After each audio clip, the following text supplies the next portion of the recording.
What's up, everybody? I'm your host, Keisha from Put Your Phone Down podcast. I'm going to dive straight into this because this is an awesome topic and it's something that we do not talk about a lot. I have a young man on here that's about to blow your mind with all his expertise, and I'm so glad that he is on here. I have Derrick McCullom. Derrick is a licensed professional in whatever I'm about to talk about. We had some off camera conversation, and I really and truly believe that this is needed in all communities, but especially this one. The topic is toxic father and son relationships. And we just not just diving into father and son. We got your bonus babies to talk about. We got fathers turning into stepfathers and trying to find their voice. It goes everywhere. So I just wanted to take time on this Friday evening to welcome you, Mr. Derrick McCullom, to Put Your Phone Down podcast. Thank you so much. How So, y'all doing there? yeah, so okay, Derrick, are you ready to dive into all things dealing with father and son? If it's not toxic, it's on its way. You ready to dive into this deep conversation? Yes, I'm ready. Okay. So one of the things I just kind of wanted to get out the way, and we talked about this off camera, is the the battle that might go on in a lot of households that we are not too certain of. But you got the little boy that's growing into a man now. You know, he's starting to kind of go against the rules that his father has inserted in him.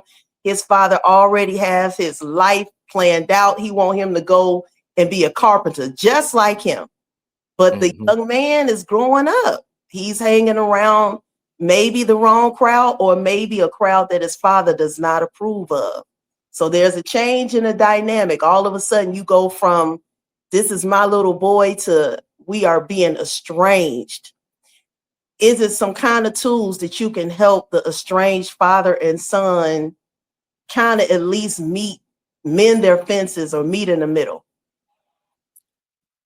Well, I would say the main thing that has to be focused on is open communication between the father and the son. Um, as the son reaches, a certain age and begin maturing, that battle is gonna naturally come. That's just a part of him becoming a teenager and growing into a young adult. Um, Men, we have a tendency um, to not have these types of conversations with each other because it's hard for us to be emotional uh, with other men, even if it's our son. So I believe like creating a comfortable space to be able to talk back and forth about each other's feelings could help that. So when you say a comfortable space, is usually somebody thinks that they have the upper hand, you know, is usually most likely the dad, Hmm. right? So let's say you have a son that's been trying to express to the dad for a number of times whatever he's going through. And the dad might have the stronger voice where it comes off like it always ends into an argument, no matter what the situation. Who do we call on a mediator with that, or what's the solutions? In that situation, I feel like the dad probably has some things that he has to work on so that he can be able to communicate in an effective way with his son. Um, the way that he's communicating probably isn't getting through to his son. And sometimes we can become stubborn in our own ways. Um, you mentioned a mediator. That's when we have to have enough sense to notice the red flags and, yes, maybe reach out to a therapist, on his own so that he can take care of those issues from within. And once he figure out what the triggers are and what's causing him to not be able to communicate with his son the way that he wants to, then he may be able to break through to it. I think that that'll work too. So it'll most likely start with the father seeking some type of advice, therapist, and then maybe they can circle back around and have a decent conversation. So one of the Also, things, I'm I'm sorry. sorry. I was going to say, and also, um, maybe once the father gets comfortable in the counseling setting, then you may add the son to that setting. There may need to be a mediator, to get out what needs to be expressed from both sides. Um, and that could be positive for the father and the son. Now I'm going to hit you with a little something because, again, off camera, we had this talk. The mediator. Should this be the mom? Because here's the twist that I wanted to bring up. You got your bonus baby, step kids, whatever the word is that make people feel comfortable. Earlier, I talked about a man that's coming into already this already family. Okay, she has her son or a few sons. They have their relationship, whether it's a inside jokes, whether it's their routine. The man is coming in with, an open mind. Yeah. But sometimes it's a mixture because you might have the mom's voice that overrides the son's voice. In this case, should the mom even be a mediator in this situation?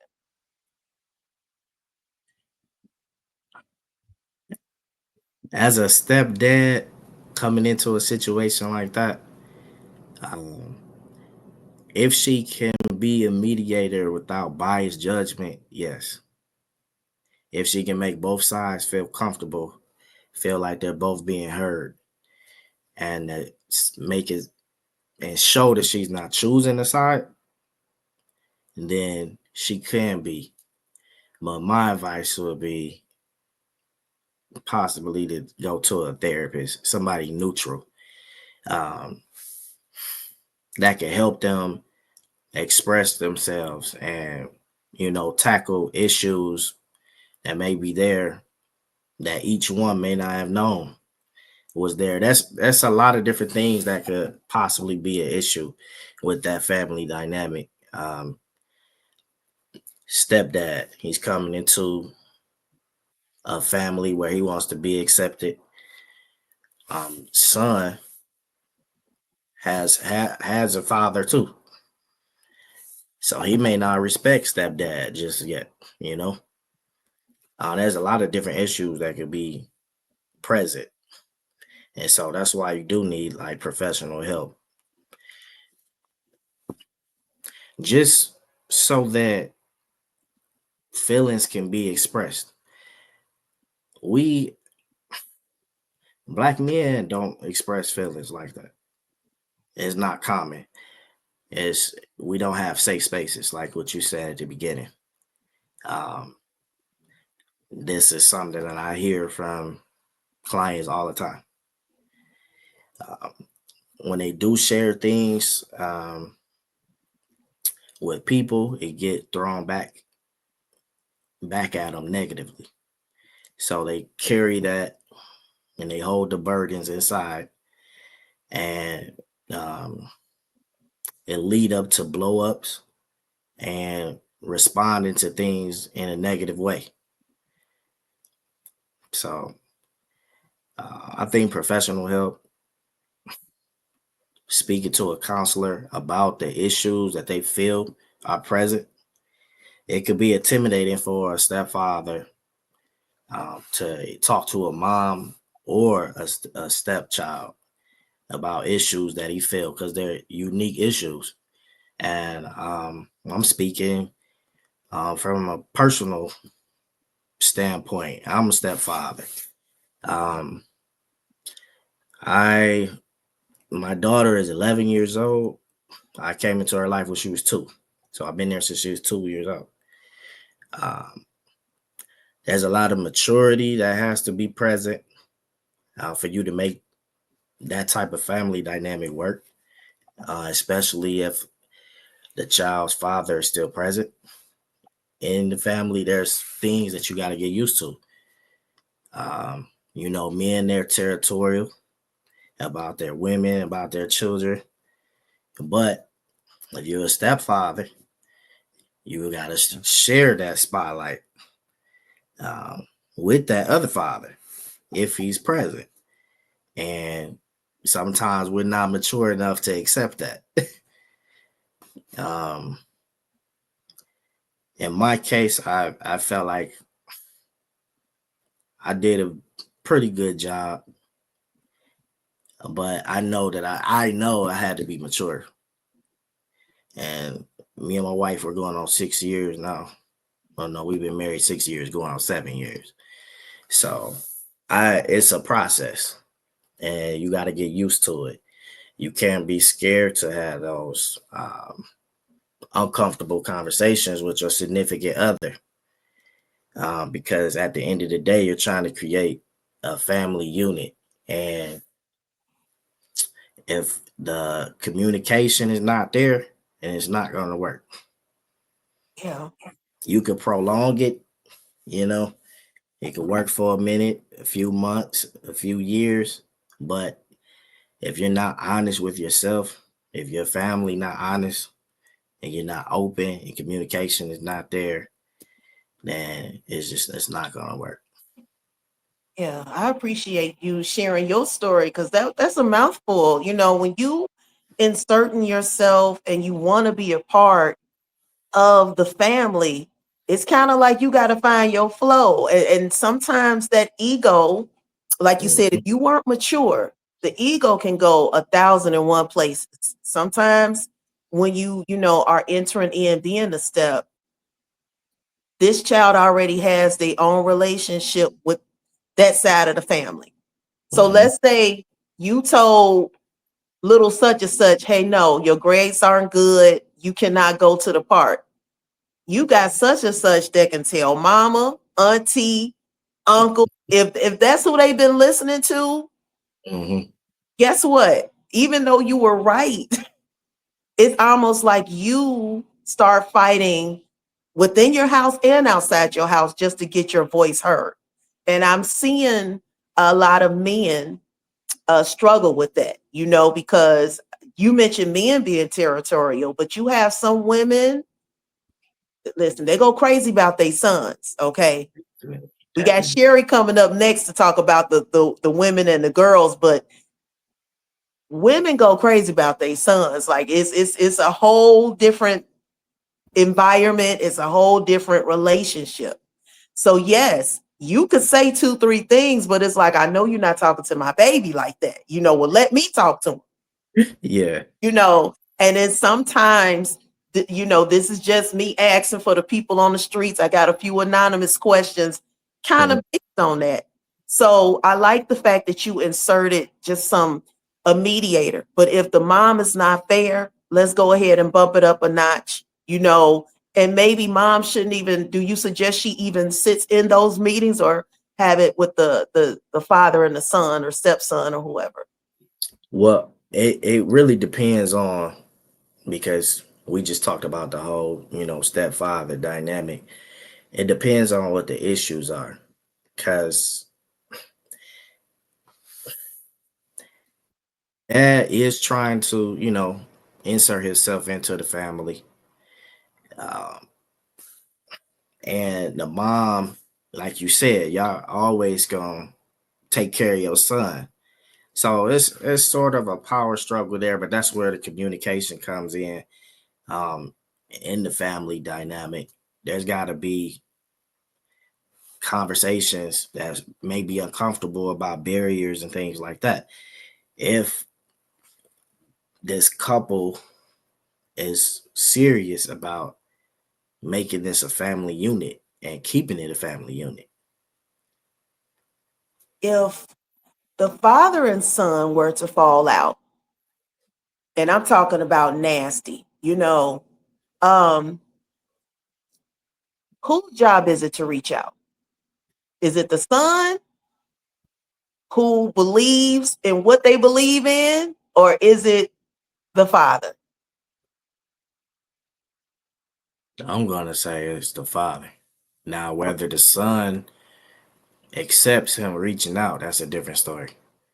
But as a father, being in that role, um, people look to you for guidance. That son that's angry at you right now, he once looked at you for guidance. So sometimes you just have to be the bigger person and reach out when you don't feel like it. One of the main things is just being a father, period. This is a father or a stepfather. Once you take that step, you got to become a little bit selfless. Things are not about you anymore, alone, you know. And I think sometimes we struggle with that. People struggle with that because everything you're doing is for that child now. It's not really about you anymore. You going to work, um, working all those hard hours, paying all these bills, trying to make sure that they have a better life than you had, and that you're setting them up to be successful later on. So yeah, you have to become selfless, and that's the mom, that's the dad, and you got to learn to try to be in each other's shoes. And I'm speaking on the grown-ups in the family dynamic. Because just like I said, it's not easy being someone and becoming a stepfather. There's so many things that you have to adjust to. A whole new And world, as they say. it's a Just whole new world. yeah. You got to learn. Um, so just being understanding, being open, um, being able to have those difficult conversations, no matter if you're gonna like what comes from it or not. It like some things just have to be talked about. And when you avoid it, it fester, and it comes out in the way that we don't want, emotionally, So yeah. So before I invite Sherie on, who is going to chime in on the women and the daughter and the like, that's the world that I for real like. I'm like, wow. I'm going to leave you or not leave you because you can, of course, chime in with this. The women need to hear a man's voice too, but I will throw out a question, the same that I did with Sherie. And I think I know the answer to this, but I'm just going to let it marinate for a minute before I introduce her on. Uh, we're human, right? So is it possible for that father to have a hard time sharing that spotlight? Basically, the question that I asked about Sherie about the man, the father, no, I'm sorry, the daughter and her mom was simply put, can a mom be jealous of a daughter? She said yes.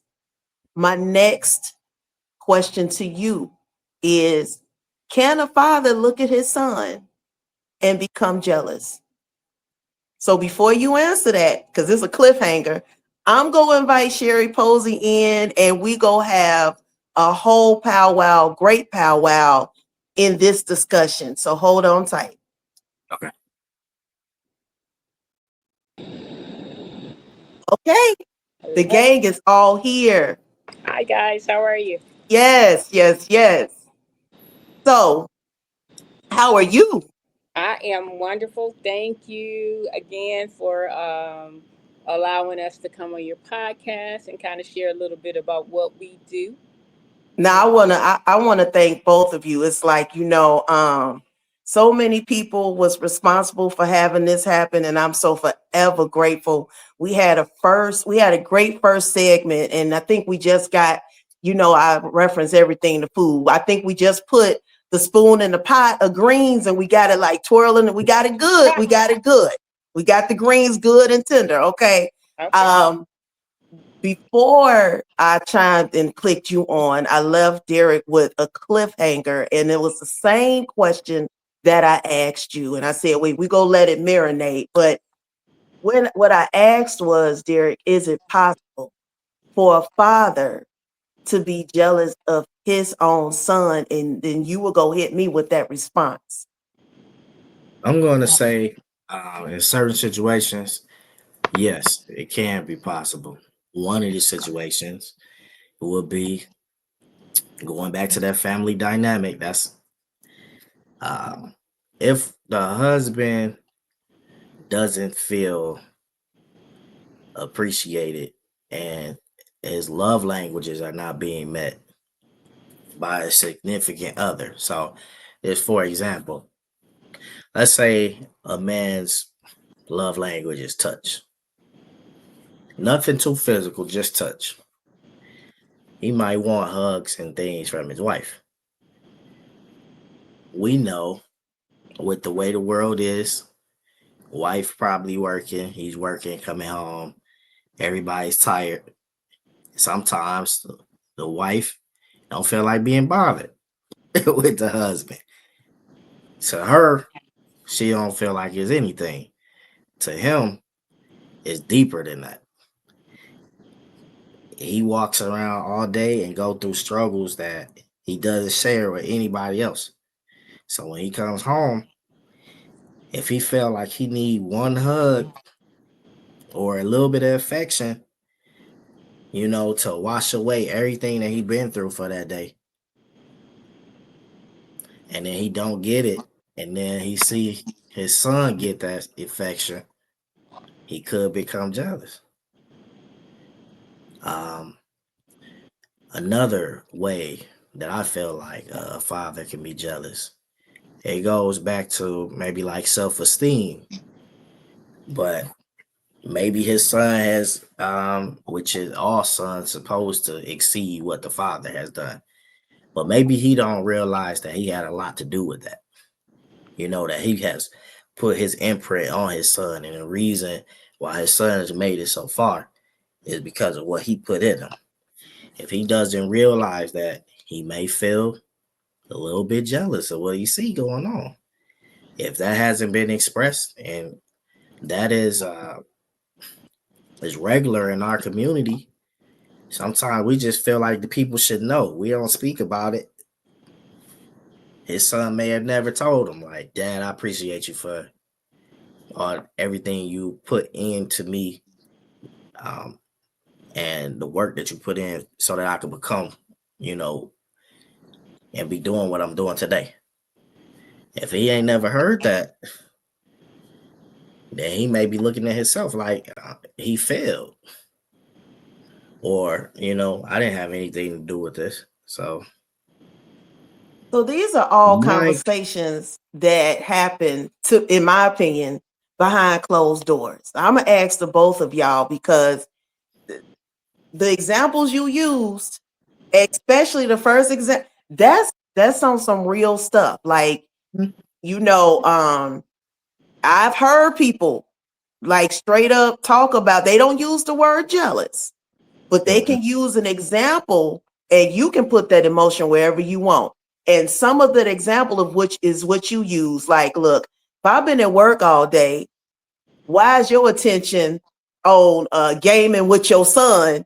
And I'm standing here like, so to the both of you, and anybody can go first, why isn't this talked about? Why is this just something behind closed doors and we supposed to act like stuff like this does not exist? Why aren't we talking about it more? You want the real answer?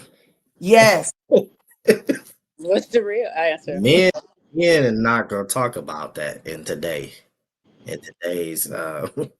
society. They're gonna get called all kinds of names. They're too sensitive.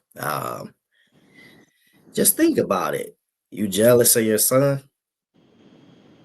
They're gonna get social media is different today.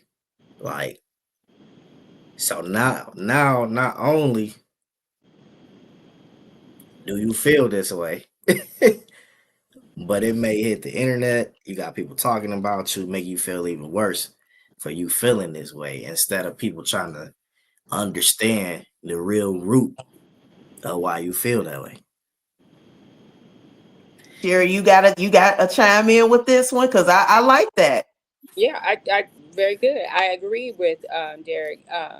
Unfortunately, especially in the African American culture, we, as far as counseling or going outside for help at all, we're still way behind the curve on that. We're getting better at it, but the vast majority of families still aren't looking for help, even though there may be some help out there.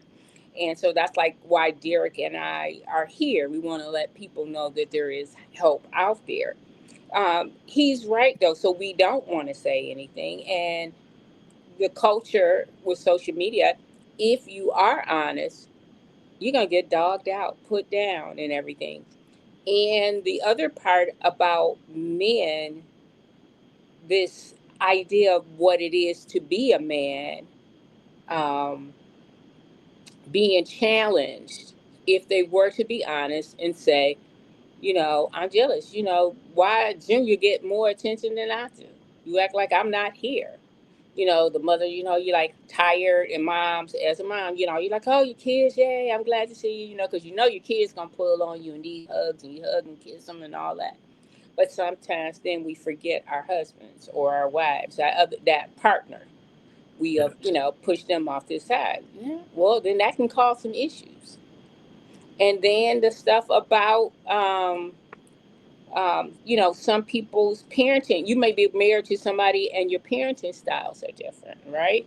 So, say her parenting style, the little boy growing up into manhood, that mama gonna take care of everything. Okay, Johnny, here, blah blah blah, and dad is like, oh no, he needs to be more of a man, or he needs this and that more. You let him get away with too much.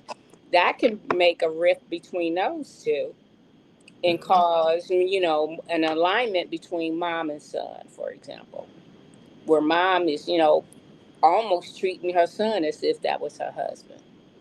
Yeah, gee, I'm so glad y'all are on here because I totally agree. It's not a space and it's not words that you can say. But on the flip side, reality TV, air quotes, that's Yeah. pretty much the soap operas of the day. You want to get your fix. Let me tell you, so much reality TV with so much, whatever you want to watch is on there. If you want to be ratchet on Monday, it's something on there.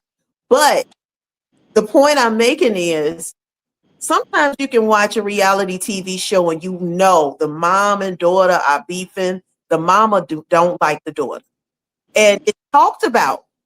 It's blogs and sites. Sometimes it's on the radio the next morning how a mom can't stand her daughter. You know, God rest her soul. Angie Stone just passed away. Love her music, still do. But a few years ago, Angie Stone made it on the news for knocking her daughter's teeth out. It was Oh, news. People knew that they didn't get along, and she had no problem saying it. Um, Another artist came out. I think it was Tina Turner who said her mom didn't like her or whatever. Uh, Plenty of females come out and say my mom didn't like me.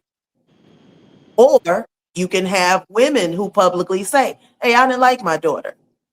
And I guess that's more acceptable. But like Derrick said, if a man comes out and just flat out say, "Look, me and my son, I didn't care for him. It was some about him that made me jealous." It's ridicule, but it's still the same emotion that we talked about with these women.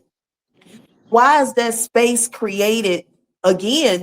We talked about the safe space where a man just can't flat out say, "Hey, look, I played great basketball, but I got to look at my son be this world champ." And like Derrick said, I taught him that. I was up late at night. I took him to practices. I taught him what I know, but he can't say, "But I'm jealous of the old boy. Like he living the life that I wanted." Why is that are different for women? We know if a woman is jealous of her child, of her daughter. We talked about this the last segment. But again, Derrick, when a man says it, all of your points was okay. It's not a space for them to just say, hey, look, that's my son. I love him, but I am a little jealous of him. Why is that an issue for, it's open for women, but it's closeted for men? It's looked at as weak. And I mean, let's be honest. Um, we shouldn't. We probably shouldn't feel jealousy if your son made it to that level. But there are other underlining things and trauma probably experienced by that dad from the past, that makes him feel that way. But nobody's gonna ask about that. They're just gonna take the surface statement and he's gonna get the backlash for that. Because no man wants to feel that way. Yeah. Like I said, it's gotta be something internal that he's not proud of about himself. Or another example is, every dad's not a good dad, just like every mom is not a good mom. So let's say the dad is present, but he could have been he could have been more instrumental in what his son is doing, and he chose not to be. And his son still excelled. That could be a reason. He did this without me. And once he see the success, I wasn't a part of it. So it like this pot is getting stirred. So we gonna move on, and thank you for that. And remember, you can chime in with this, Sherie. We have so many episodes, and it always feel like we haven't even reached. We started the rabbit hole, but it's never ended. And again, this got such a great response, just like, where I was like, man, I didn't know. I was just feeling like it needed to be addressed. Mhm. And so one of the things I kind of wanted to finish off, I think I'm just going to jump straight into one of the things we talked about.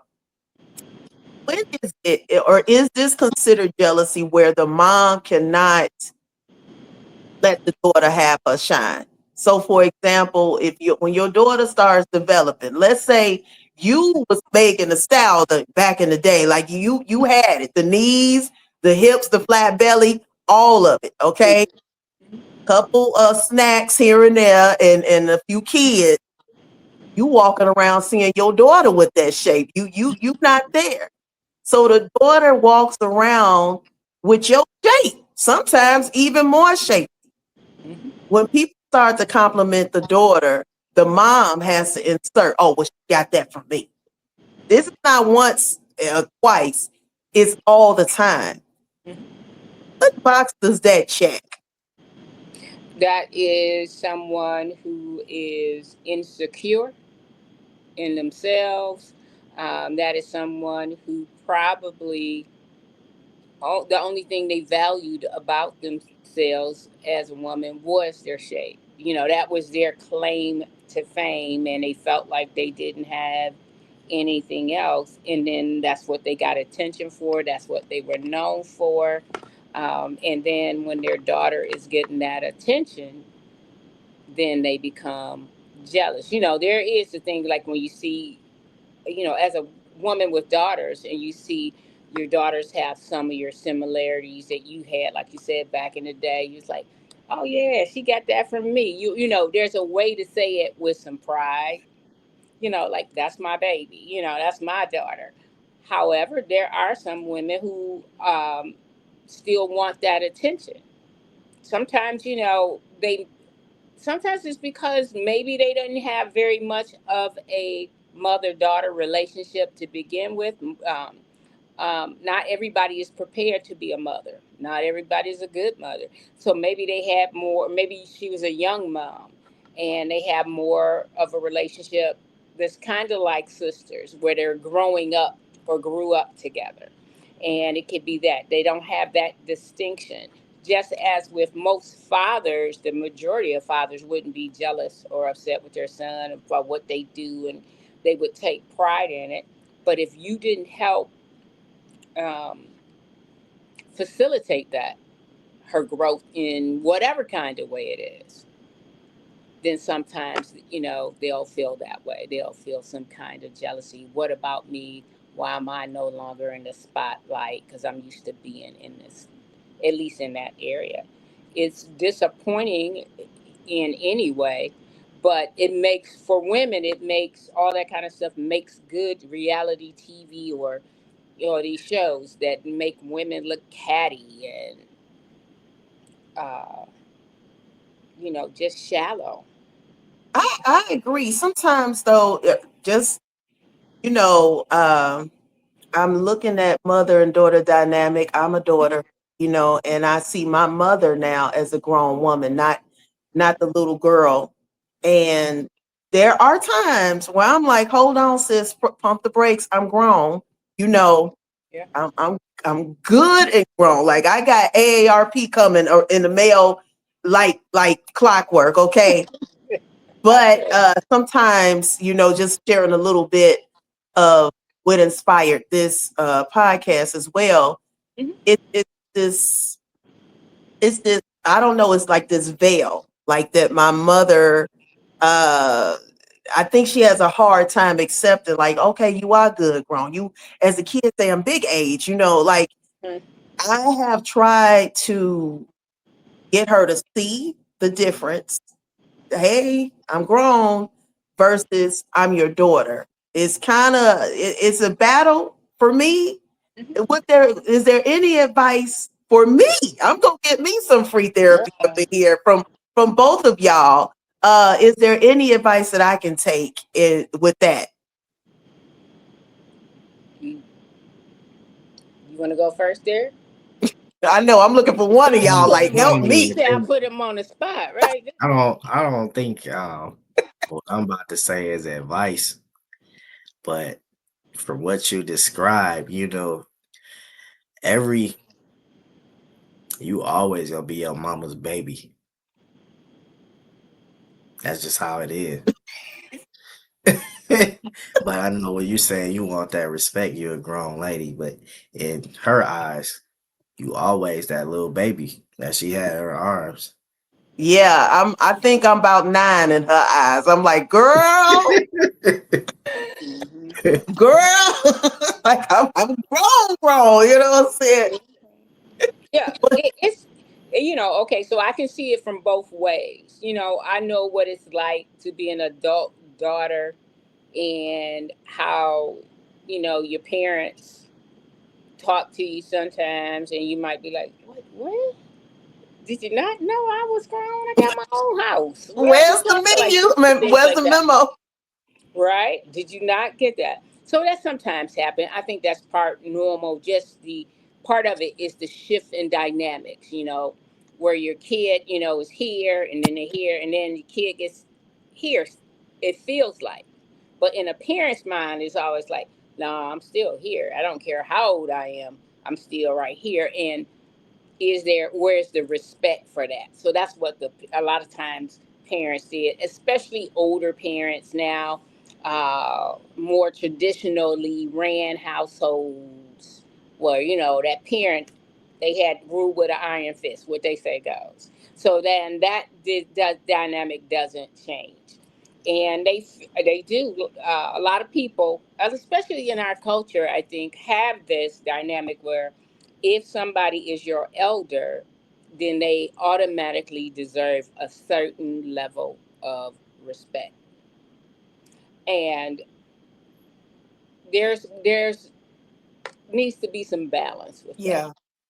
Of course, I don't think, I'm not one for people just cursing out their grandmother or grandfather or mom or dad or aunt or uncle just because they can. Yeah. But at the same time, sometimes there have been some things that have gone on between them Hmm. that has caused some kind of distance in the relationship. So the respect dynamic in the relationship is different. Maybe there's some kind of childhood trauma that went on. Maybe the parent did the best that they could, but there were some things lacking. It could be financially, physically, emotionally. They made mistakes, and it's hard sometimes for parents of adult children to admit that. Yes, I And agree it, with that. Yeah, mhm, I totally agree. Nobody's perfect, but as you get older, um, you don't see them as mama, daddy. You seeing them as you seeing it in real time. They make mistakes. They don't always know what to say, and sometimes you're like, wait a minute, you supposed to know everything, but you've reached a point with both of y'all adults. Um, when is it when we talk about the toxic, mother, daughter, father, son, physical altercations? mhm, That's a big thing. Some people make it seem like it's like eating Cheetos. Like, yeah, they was upstairs fighting. It's not a big deal to some people. When is it ever a good idea? Let's say, and this is for both of you, the son starts to become a teenager, let's say 13, 14. The daughter, 13, 14. They coming out the room a whole different person. They went to bed last night. You know that y'all said goodnight. You tucked them in. Okay. By the morning, you got some demon child that's ready to fight you like they in high school. Is it ever okay to then start removing them out the house? Stay with your aunt, stay with granny. And what's the process with that? Because if you got to fight, I would imagine they need to go. So how we handling this situation?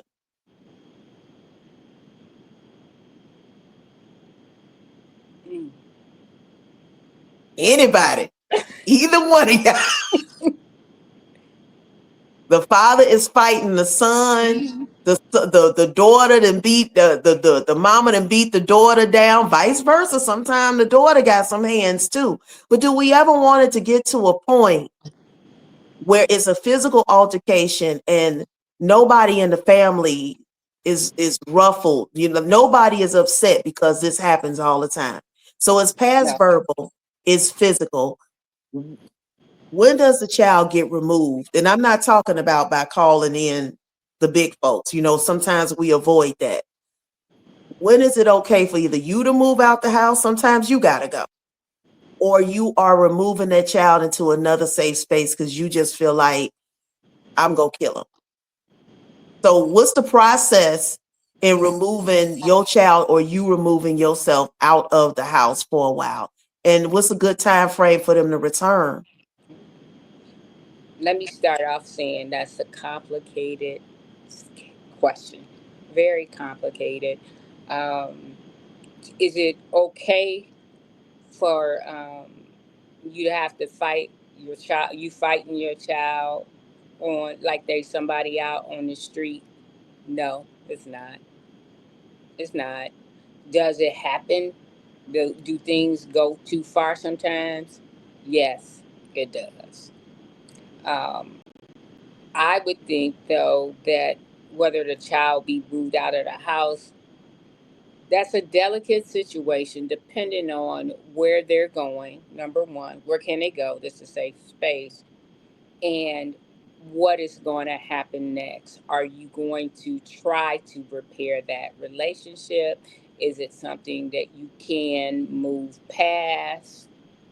Um, you know, I Derrick and I both worked in children's protective services, so if it's out there, we've seen it, and I've had cases where those kind of things happen.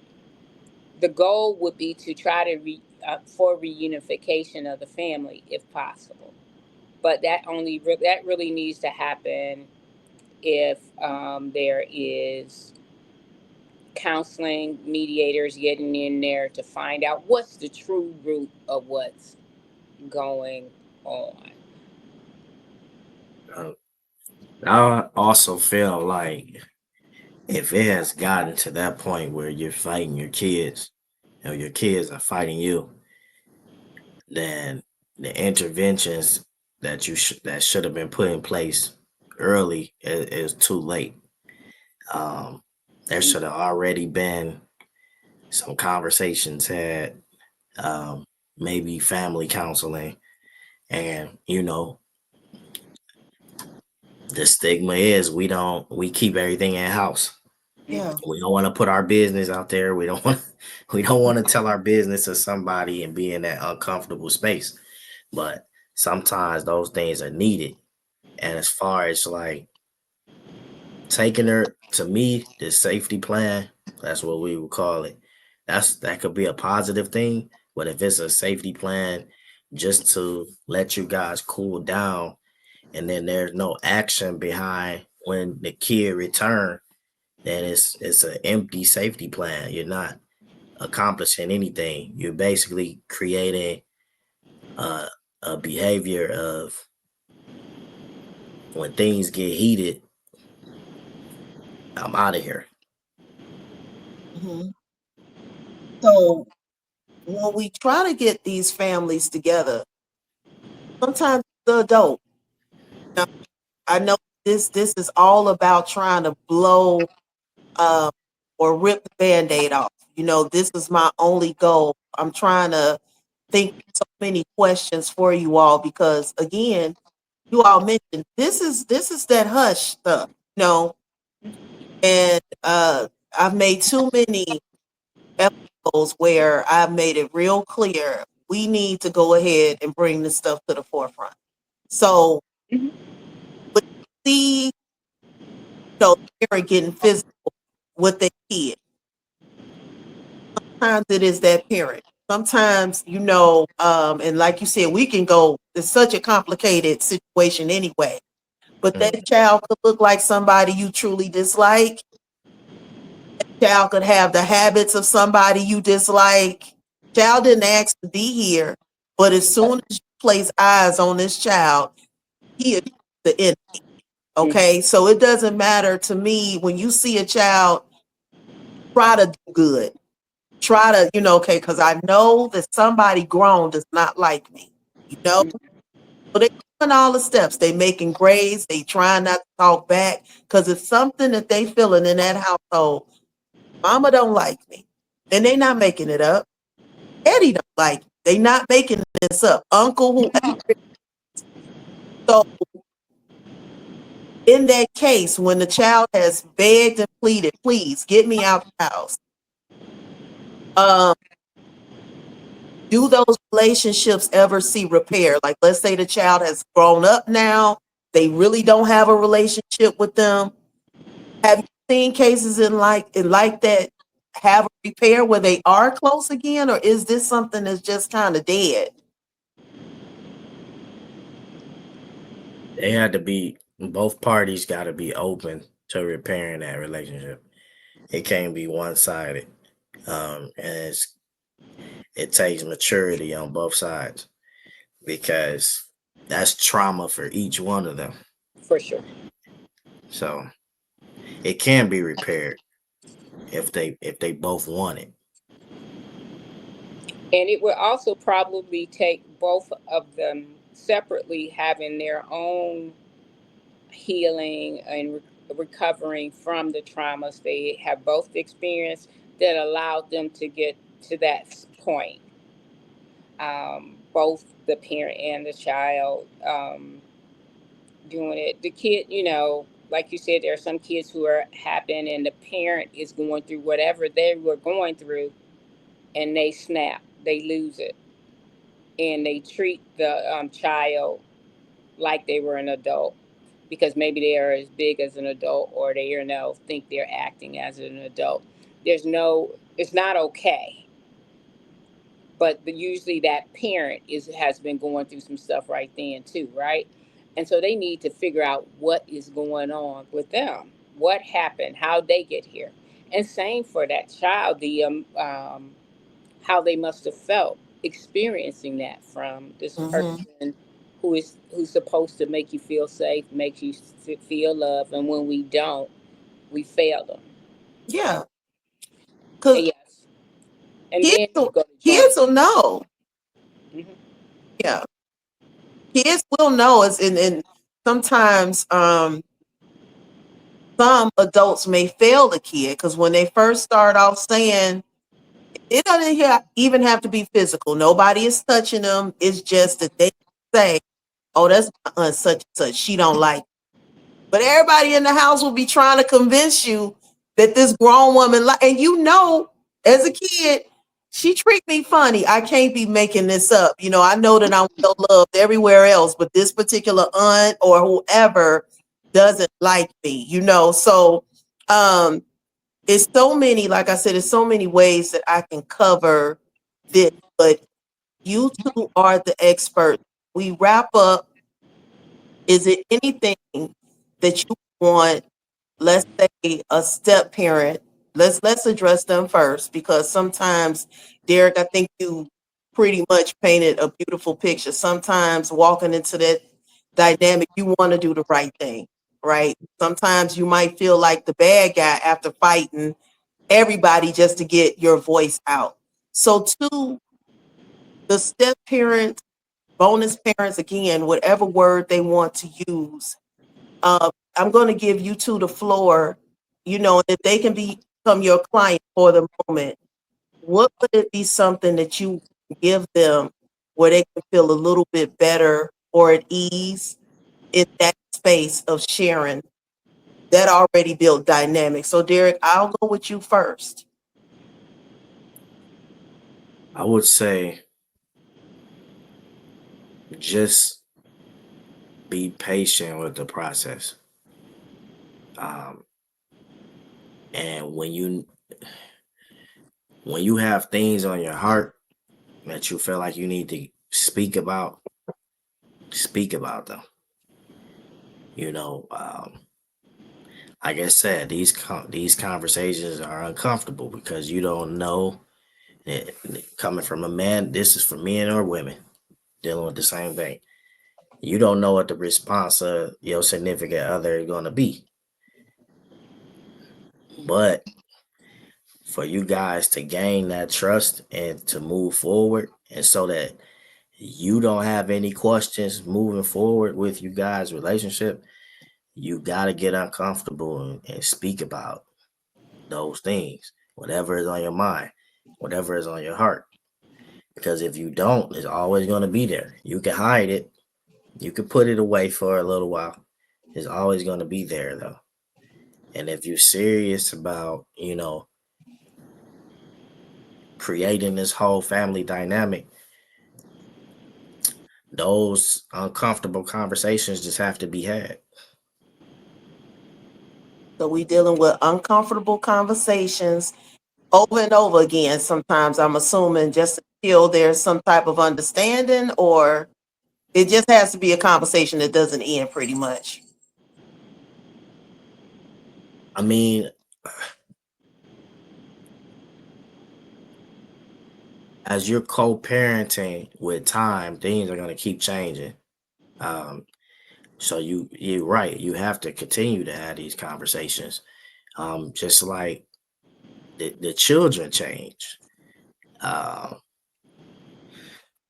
for example, I know we've all heard the stories of maybe like a step parent being in a kid's life from the beginning, and then as soon as that child turns 17, they want to know about their biological father that may not have been there, but that's because that's their biological blood, and that's going back to what I said.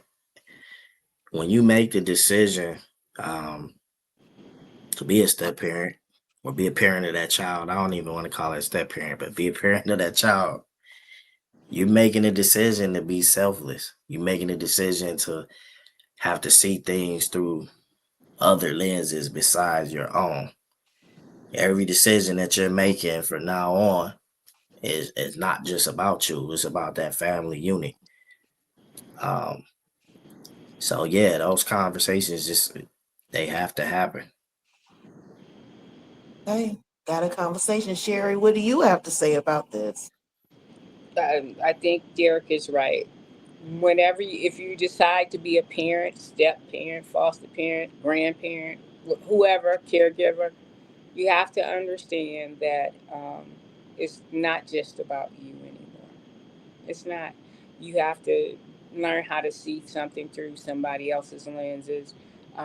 Be open to learning things from whatever child's life you're blessed to be in, because children teach us so many wonderful lessons just by being them, and that you are not there to replace an absent parent, because you can't. But you can be another parent, another person for them to love, and to love them and support them, and they be able to count on, and start looking at it like that. No, you can't step in and replace. Just like when people get divorced, or a single parent, I couldn't be once I was divorced, I couldn't be my daughter's mother and father. I can't be a father. I was not born to be one. Did I do the best that I could, and I gave everything I had? Yes. But I should have been doing that even if their father was still in the home. Yeah. Any advice for um the ones that and this is real too, no matter how many times the advice that they have used, let's say they've gone through the therapy, let's say that they have tried a lot of stuff. The another thing people don't talk about, but you know what, this is what this is for, is sometimes it's too much. Sometimes that is strain. You know, if you are entering something where, let's say that you got a problem child, let's call them like we see them, um and no matter how many times you might insert, sometimes you can't say nothing because, again, you might have that overbearing parent that's like, look, you come to me about this. Is it something that we can talk to with those kind of parents? I know I just kind of switched it up, but to the parents that are listening, that have a tight grip, and it's making it hard for, like you said, the parent. We'll take step off of it. It's making it hard for that other parent to insert anything, because you got some people that got them hooks. Can we direct something to maybe the controlling parent, or the parent? I don't know the term to give them, but there might be a parent that wants the whole family dynamic, but they okay as long as they controlling it. This is causing some type of tension somewhere in the marriage. Can we focus on that person and give them some type of advice? A man can have an issue with talking to the daughter. Let's say he might not like what she have on. If he walking into this and the mama like, no, she can wear that, that can be some tension, because if as a stepfather or father, you're not gonna want to see the booty cheeks hanging from your daughter, for the woman that's entering in. Hey, pull up your pants, But if he like, look, you not my mama, my dad told me that this is how you pull the ladies with my drawers in the back showing. You fighting. And it feels like it's never ending. And in a lot of these cases, it is a strain and it is a wash. It's like, no, this cannot be prepared. So before they even reach that level, is it some type of advice that you can give to the father or the mother who is having a really hard time, kind of letting things go with the flow? This is causing a strain in the marriage, but is it something that you can tell them so they can pipe down a little bit?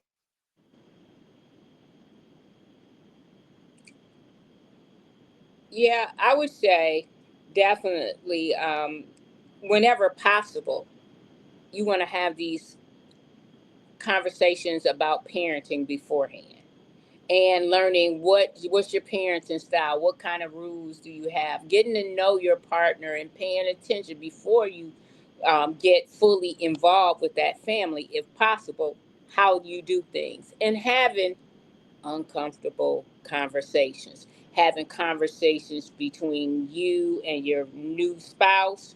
If there's the other parent, the child's other bio parent, having conversations with them. And you guys got to come up with some guidelines on what you're going to do and what is okay. And if you can talk about it beforehand, will stuff show up still? Yes. Even if they were both the biological parents, are they going to sometimes have some disagreements about certain things, an outfit or curfew or things like that about what's okay and not? Of course, because nobody, they aren't clones. But if you can have those conversations beforehand, you want to try to do it. And if you can have conversations with the kid that whose life you're coming into and try to build a relationship with them first I before agree with that. or before you moved in, I think that's helpful. But because the kid has to feel safe that you are there and care the best for them too. Yeah, agreed. Derrick, do you have anything you want to chime in on that? Yeah, I just wanted to say, like, I think anybody who's listening, who's doing that or going through this, everybody likes to feel heard and appreciated and feel like they're a part of something. So if somebody is willing to give their heart, uh,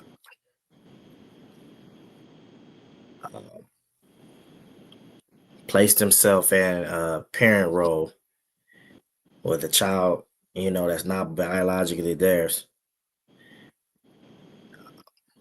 take on responsibilities that they didn't have to take on, at least try to make them feel heard and appreciated. There should be boundaries set up if you're serious about this marriage or relationship going further and continuing to be, positive. Who wants to be somewhere where they don't feel heard? Yeah. That's in every situation. Mm-hmm. Agreed. Agreed. This has been like, I mean, it's deep. Yeah, and of course, I'm going with this. I want y'all back. This has been an hour on a Friday. Yeah, and again, I don't know what y'all do with y'all Fridays, but I'm not even trying to hold it up.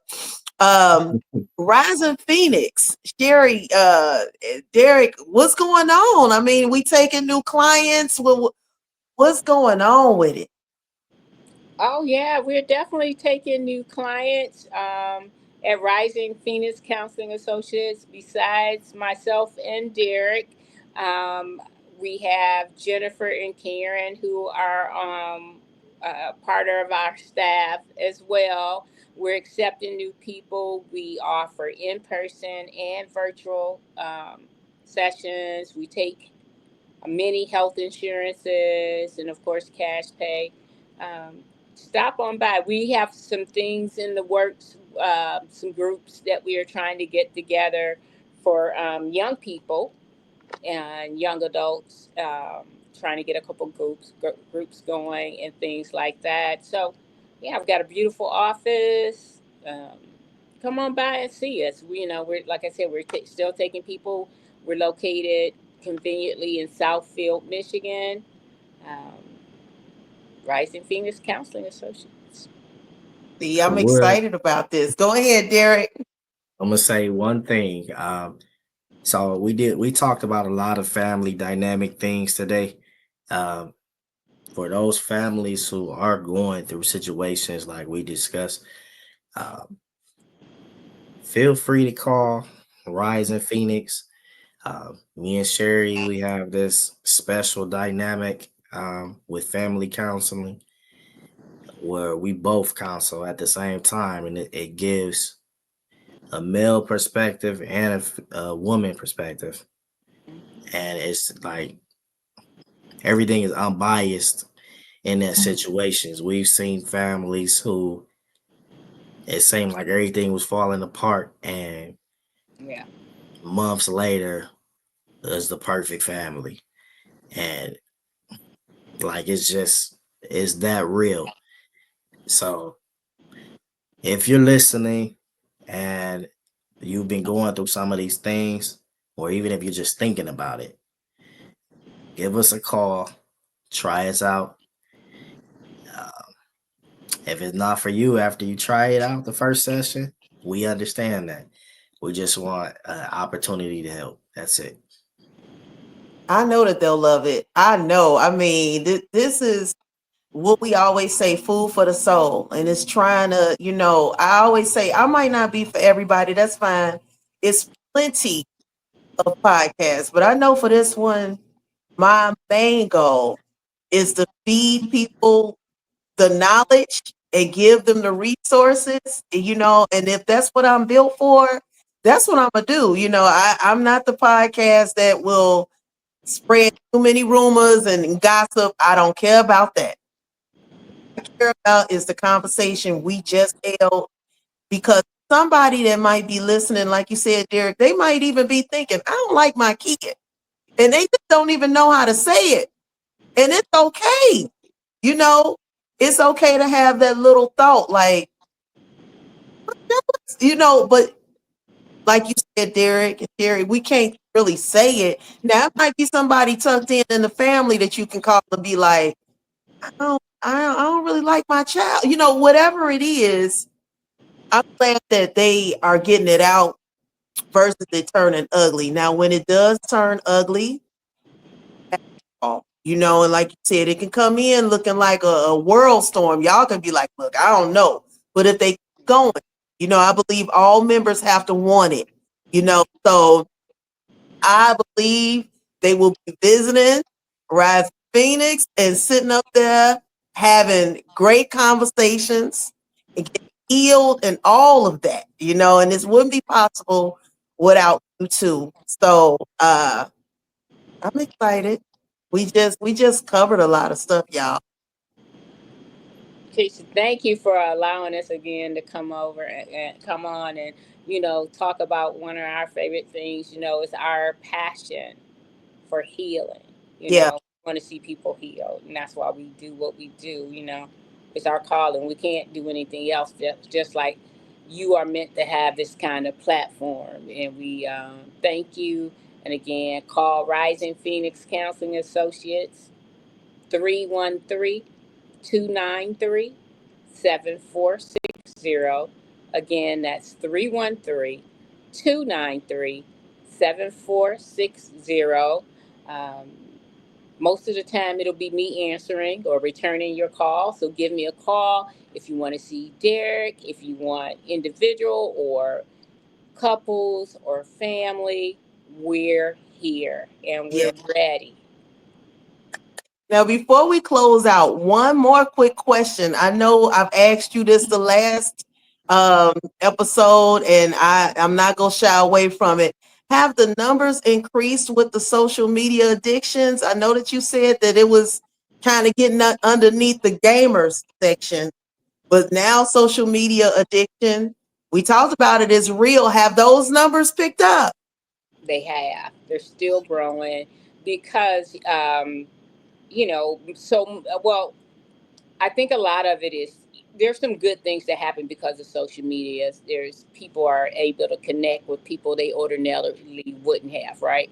However, when now everybody has so much access to social media, we got so many little people, who've had phones and social media in their hands since they were a year old. So we're seeing more, and they can't function without it. You take a phone, set it down, they don't know how to handle it. So it is something to do with social media. Um, it's just, a lot of it is fantasy. It's not real. What's that rapper name who got a song? Internet Trolls. What's her name? Glorilla or Yeah. something like Okay. that. She has a song talking about internet trolls, and one of her lines says something about it's a fantasy or something like it's a fantasy world. Social media is not real, everything.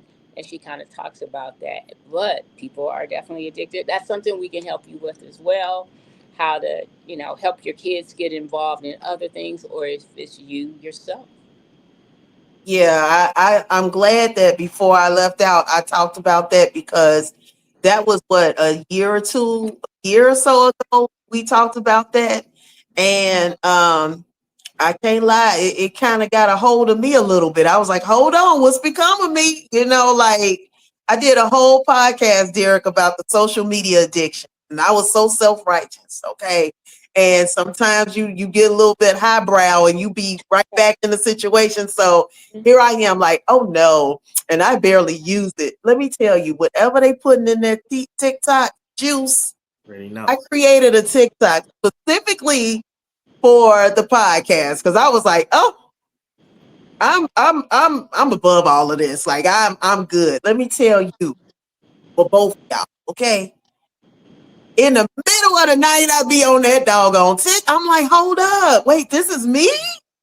I'm up at like 3 a.m. and I'm calling it work, but I'll be on something else. And I'm like, wait a minute, But I'm seeing people, at a large, amount and numbers and droves. They are stuck like Chuck. I'm talking about can't cross the street correctly without, looking. And I'm like, yo, that was me. Like for real. I give myself now a limit. Keep to get on, do what you got to do, which is business. Don't get over there and look at them food reviews because you're going to be trying to, make that recipe or either go to that restaurant. So stay out of that. But it's getting kind of like to the point where, I'm itching a little bit like, man, let me see what's going on TikTok. So I'm glad, let me just say that you all offer something like that because social media, it is on the rise. And if it got a hold of me, now I know it's real because I was shaking it for a minute. So I seriously want to thank both of you. Honestly, I know that we didn't get a chance to cover every little nook and cranny, but what you all provided, it was the starter pack. That's just what I believe. I didn't have 2-3 people on here sharing their opinions. I have experts who have seen real cases where this is not a made up conversation and it's not random. It's things that are going on as we speak. So I'm happy, so very happy that you all have hopped on. This is Put Your Phone Down podcast, and we are covering toxic father and son, toxic mother and daughter, toxic family, period. But how we heal. We don't just want to talk about it. We want to know how we can heal. So when we have our kids and our offspring, they won't be brought up in that stuff. They will be healers too. Like, hey, I don't like the way this feels. And then we can know how to talk, instead of feeling attacked. So you all provided that. And I want to thank you all so much. For the listeners, this episode can be on all platforms now. So you got so many things to choose from. iHeart, Spotify, and now on YouTube. So Put Your Phone Down podcast. We on the move, and I'm so excited about that. So you all, I am your host, Keisha, and I have some fabulous guests. I have Derrick and Sherie on here for Rising Phoenix. They are taking it by storm. New patients. They do it via Zoom and all of that. All of the information will be provided you guys in my description. I want to thank you all again for hopping on the podcast. You all can stay on if you want to. I'm about to do my outro. So I'm Keisha from Put Your Phone Down podcast. I thank you all. Whoever is listening, I hope that you share it or that you are learning from it and play this as many times as you want to, you all. So thank you so much for listening to Put Your Phone Down podcast. And until then, be good to each other.